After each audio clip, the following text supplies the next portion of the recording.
আনন্দের কথা হলো, সিরিয়াস কথাও বললাম, কিন্তু যে কোনো অনুষ্ঠান মঞ্চ সেটা যদি এরকম বিস্তৃত হয়, বরং সবিস্তৃত হয়, তাতে গানের সুর থাকবে না, গানের কলি থাকবে না, তা তো হয় না। একদমই হয় না, তাও আবার যে সে গান নয়, একেবারে প্রতিবাদী গান। আর তাই প্রতিবাদী গানের জন্য কাকে আমরা অ্যাওয়ার্ড দিতে চলেছি আপনারাও নিশ্চয়ই জানতে চাইছেন। তার জন্য চোখ রাখতে হবে স্ক্রিনে। বাংলাহান সোশ্যাল সামিট 2025। একদম ছোটবেলায় দাদুর হাত ধরে হয়েছিল সঙ্গীতের হাতে খড়ি। একটু বড় হতেই মনে হলো নিজেও তো গান লিখলেই পারি।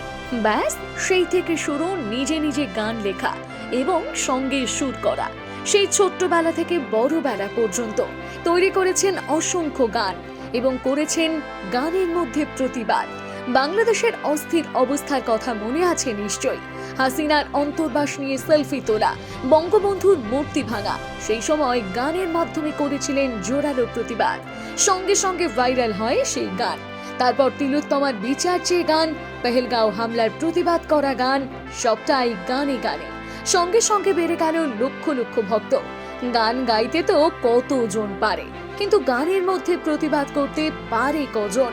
আর তাই রেভলিউশনারি ভয়েস অফ দ্য ইয়ার সম্মান পাচ্ছেন সঙ্গীত সরকার।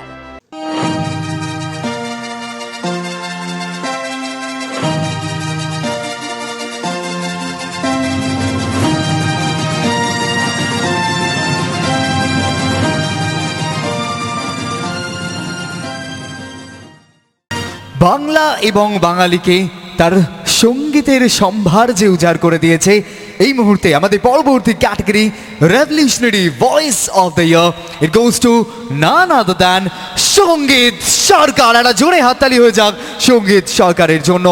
এবং সঙ্গীতের হাতে সম্মান তুলে দেওয়ার জন্য এই মুহূর্তে আমাদের সাথে মাননীয় অতিথিরা আছেনই।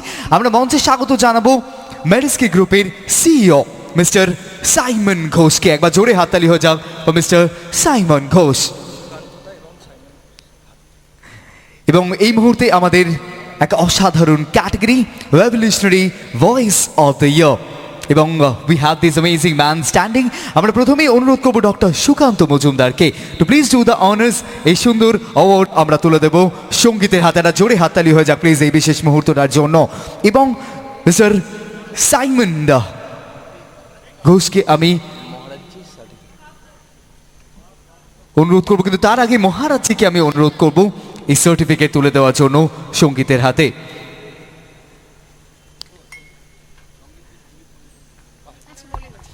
এবং আমি স্বাগত জানাবো মিস্টার সাইমন ঘোষকে। এবং আপনাকে স্যার আমি একটু অনুরোধ করবো আমাদের সাথে থাকার জন্য প্লিজ। আর আমি সঙ্গীতকে একটু অনুরোধ করব পোডিয়ামে আসার জন্য। এবং যেমনটা আমাদের মাননীয় সম্মানীয় অতিথি এবং আমাদের মঞ্চের ওই পারে থাকা প্রত্যেকটা মানুষের একটা ছোট্ট অনুরোধ বলা যেতে পারে, এবং আমরা যারা এখানে এই মুহূর্তে আছি, সঙ্গীত মঞ্চে আসবে, সঙ্গীত পরিবেশন করবে না, এটা কীরকম খালি খালি লাগে। একটা দুটো গান যদি আমরা সঙ্গীতের গলা থেকে শুনতে পারি। এটাই বলো।